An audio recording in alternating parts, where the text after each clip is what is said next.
그 비중격 만곡증의 병인과 증상, 그 치료 원리에 대해서 설명을 좀 드리도록 하겠습니다. 그 비중격 만곡증에 대해서 알아보려면은 먼저 코 속에서 비중격이 차지하는 구조를 좀 알아야 되는데요. 코 쪽에서 그 코 안쪽으로 들어가는 입구 양쪽에 코 구멍이 이렇게 안쪽에 있을 거고, 그리고 양쪽 코를 나누면 이렇게 비중격이라는 중간막이 이렇게 있습니다.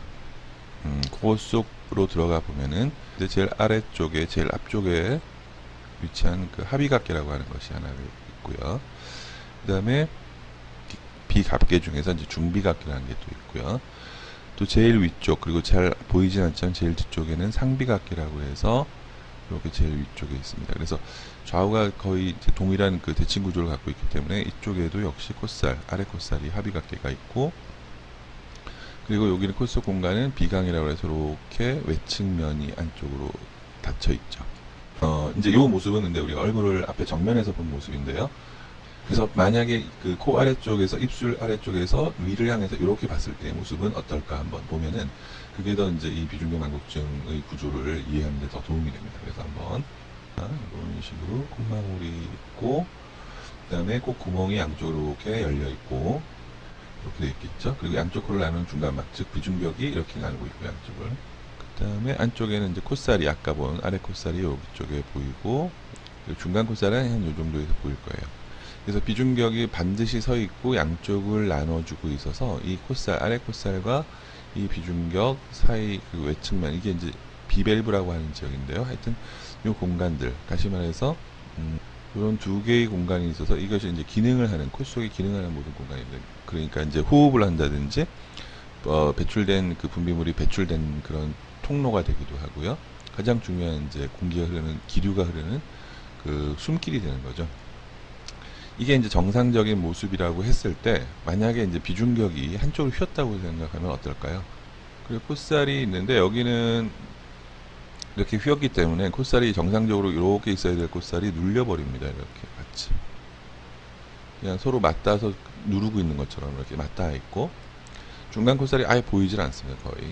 그리고 또 반대쪽 콧살은 요 정도 원래 크기가 돼야 되는데 이 공간이 굉장히 크잖아요. 여기는 너무 좁고, 그러면 이 좁은 쪽 공간에 맞춰서 이 아래쪽 콧살이 점점점 커집니다. 비우되는데 이거를 이제 대상성 비우 또는 보상성 비우라고 해서 이렇게 커져요. 그래서 양쪽 다 꽉 막힌 구조가 되고, 그렇지만 이쪽 그 구조는 어느 정도 그래도 공간이 있기 때문에 중간 콧살이 좀 보입니다. 하지만 여기는 중간 콧살이 보이지가 않아요. 중비각계가 보이지가 않습니다. 여기는 보이는데 이런 구조를 갖고 있어서 양쪽 다 막히기도 하고 번갈아 막히기도 하고, 그 다음에 유독 한쪽이 막히기도 하고, 이런 뭐 여러 가지 증상. 그리고 또 그 아래 콧살 합의각계의 점막과 이 비중격 점막이 그냥 붙어버렸기 때문에 여기서 서로가 서로 간에 자극하고 있는 거예요. 그러니까 콧물이 많이 날 수밖에 없고, 콧물이 배출이 안 돼서 안에서 맴돌기 때문에 늘 답답하고 두통이 있고, 그런 여러 가지 증상들. 자, 그러면은 이렇게 됐을 때 우리가 요 이제 치료를 어떻게 하느냐면, 비중격 만곡증은 어차피 구조적인 질환이기 때문에 약물 치료에는 반응을 하지 않고 수술적인 처치를 해야 되는데, 그 치료의 원리를 보면은 비중격 만곡증 수술, 다시 말해서 비중격 성형술 또는 비중격 교정술이라고 하는데, 그것의 원리를 한번 알아보도록 하겠습니다. 그걸 알려면은 비중격 안에 있는 요 그 구조를 알아야 되는데요. 비중격 안에는 이 바깥에는 양쪽에 점막으로 덮여 있지만 안에는 이렇게 얇은 연골이 있어요. 이렇게 파란색으로 연골. 그 뒤쪽 부분은 이제 뼈로 되어 있는 부분인데 앞쪽은 연골, 뒤쪽은 뼈로 되어 있다고 볼 수 있습니다. 그래서 요 연골 부분만 떼서 한번 생각을 해보면은 이렇게 되어 있는 거죠. 그 다음에 양쪽에는 점막이라고 해서 아까 말한 그 까만, 저쪽에서는 위쪽 그림을 까만 그림으로 된 까만색으로 이렇게 양쪽 점막이 덮여 있는 겁니다.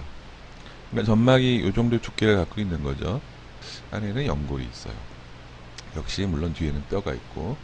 그랬을 때 요거를 어떻게 펴주느냐, 그러면은 요거를 생각해 봐야 되는데, 먼저 이걸 펴주기 위해서는 요 점막 부분을 분리시켜야 돼요. 연골을 노출시키기 위해서. 그래서 분리시키면 어떻게 되냐면 이렇게 점막이니까 이렇게 분리시켰어요. 수술을 하기 위해서. 그 다음에는 이 연골에다가 이렇게 그 기구를 이용해서 금을 그어주듯이 이렇게 금을 그어줍니다. 이게 이제 전층을 다 금을 그어주죠. 근데 여기서 중요한 것은 이쪽으로 넘어가는 건 아닙니다. 금이 이 점막을 건드리지 않고 이쪽까지 이렇게 금을 그어줬어요. 그럼 어떻게 될까요? 요거를 금을 그어줬으니까 여기 분리가 되는 거죠. 약간씩. 그러니까 약간 이렇게 펴질 수가 있습니다. 조금만 분리시키면 그럼 이 부분이 약간 벌어지겠죠. 금 그어놓은 게. 그 다음에는 요거를 조금 더 펴줘요. 그러면 여기가 더 분리될 거고 나중에는 이런 식으로 될 거예요.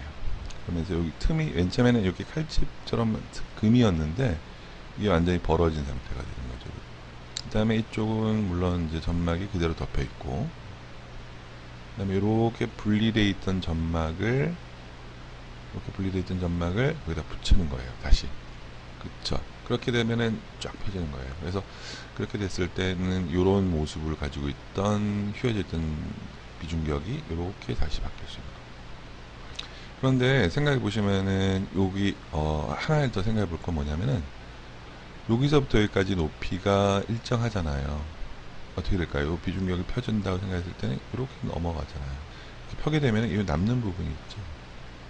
이걸 잉여 연골이라고 해서 이 부분은 제거해 줍니다. 그래서 즉 밑에 부분 코 모양과 상관이 없죠. 이거든. 그리고 또 지금 아까는 그림이 생략됐지만 그래서 그 부분은 절제가 되는 거죠. 그러면은 완전히 펴지고 스트레이트로 펴진 상태가 되고, 그 다음에 그 비중격 수술을 하면서 이 콧살, 그 아까 그 비유되어 있는 이 콧살 있잖아요. 이 콧살 영역하고 요 콧살 영역도 역시 코블레이터라는 고주파 수술 기기를 이용해서 축소를 시켜줍니다. 대략 한 50% 정도까지 축소가 가능한데요. 그렇게 되면 이제 완전하게 이렇게 정상적인 모습으로 양쪽 공간이 일정하면서 공간이 콧살 크기도 아주 적절하게 줄고, 보이지 않던 이쪽 중간 콧살도 보이게 되고 양쪽 콧살, 중간 콧살이 보이게 되는 이런 거의 정상적인 구조가 될 수 있습니다. 그래서 물론 이제 수술 방법이 비중격 수술 방법이 굉장히 많아요. 그렇지만 이제 이게 가장 기본적인 원리라고 할까요? 그렇다고 생각할 수 있습니다. 또 하나는 제가 말씀드릴 거는 이제 이거는 이제 마지막에 수술 마무리하는 단계에서 쓰이는 방법인데요. 만약에 우리가 아까 설명드린 대로 이렇게 폈어요. 그랬을 때 이거를 두고 그냥 끝내는 경우도 있어요. 손만 넣고 메로셀이라고 해서. 근데 지금 저희 병원 같은 경우 우리가 또 이제 몇몇 그 대학병원에서 어떤 방법을 쓰고 있냐면은 요거 연골이기 때문에 탄력이 있어서 이게 복원력이 있어서 옛날 모습으로 돌아가려고 하는 힘이 있거든요. 그래서 그거를 유지시키기 위해서 매듭법이라는 걸 사용합니다. 그게 뭐냐면은 실을 이용해서 이렇게 매듭을 줍니다. 이렇게 들어가서 이렇게 관통시키고 이렇게 나와서 반대쪽으로 다시 이렇게 관통시킨 다음에 요거를 이 콧살에다가 아니면 다른 점막에다가 묶어주는 거예요. 이렇게 타이를 해주는 겁니다. 묶어서. 그리고 이거를 대략 한 며칠, 몇 주 정도 유지를 합니다. 뭐 이게 굵은 실도 아니고 얇은 실이기 때문에 별 불편함 없이 지낼 수가 있는데요. 효과가 굉장히 좋아요. 왜냐면은 이게 비중격 연골 아까 말씀드린 탄성에 의해서 예전 모습으로 돌아가려면 복원력도 없어질 수가 있고, 그래서 이 굳을 때까지. 또 하나는 이 점막하고 분리됐던 점막하고 연골 요 사이 부분 있잖아요. 요 사이 부분에 그 술 후에 피가 차는 혈종이라는 합병증이 있는데 그걸 방지할 수 있어요. 왜냐하면 타이로 이게 타이트하게 메꿔줬기 때문에. 그다음 세 번째는 이거를 타이트하게 매줬기 때문에 이게 술 후에 이제 여기 메로셀이라고 하는 이제 솜이 들어가야 되는데요. 지혈솜이. 지혈 스펀지 솜, 그러니까 지혈솜의 양을 아주 대폭 감소시킬 수 있습니다. 그렇게 되면 술 후 불편감이나 통증을 확실히 최소화할 수 있어요. 그래서 이 방법, 매듭법이라고 하는 이 방법은 많이 쓰지는 않는데요. 저희 코코모 이비인후과 같은 경우에 이 방법을 거의 모든 비중격 수술 환자에서는 시행하고 있습니다. 그래서 오늘은 이제 비중격 만곡증의 전반적인 그 병인과 증상 그리고 수술 치료 원리에 대해 설명을 드렸는데요. 저희 코코모 이비인후과는 대략 한 25년간 많은 그 비중격 수술 환자들의 그 수술 경험과 노하우를 갖추고 있습니다.